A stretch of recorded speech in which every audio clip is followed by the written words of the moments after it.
ഇതെന്താ അത്ര വൈകി? എഴുതിയിട്ട് തീരണ്ടേ? പഠിക്കൂല പറഞ്ഞിട്ട് പഠിച്ച് എഴുതില്ലേ? പഠിക്കൂല പറഞ്ഞിട്ട് ആൻസർ പഠിച്ചിട്ടൊന്നുമില്ല.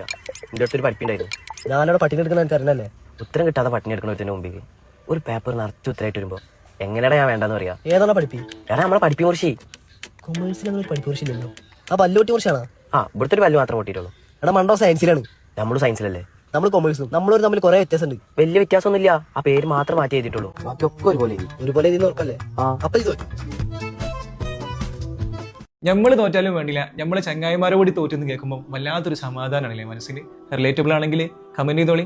നമുക്ക് വിഷയത്തിലേക്ക് വരാം. പരീക്ഷയിൽ കോപ്പി അടിക്കാൻ പറ്റുമോ? അത് ഹലാലാണോ ഹറാമാണോ? അതിന്റെ വിദ്യ എന്താണ്? എന്നാ കേട്ടോളെ, ഒറ്റ ഉത്തരേ ഉള്ളൂ. ഇറ്റ്സ് ഹറാം ഹറാം ഹറാം. കാരണം എന്താ അറിയോ? വഞ്ചന നടത്തുന്നവൻ നമ്മിൽപ്പെട്ടവനല്ല എന്നാണ് നബി സല്ലല്ലാഹു അലൈഹി വസല്ലം തങ്ങൾ നമ്മെ പഠിപ്പിക്കുന്നത്. അത് കച്ചവടത്തിലായാലും ഏത് ഇടപാടിലായാലും വഞ്ചന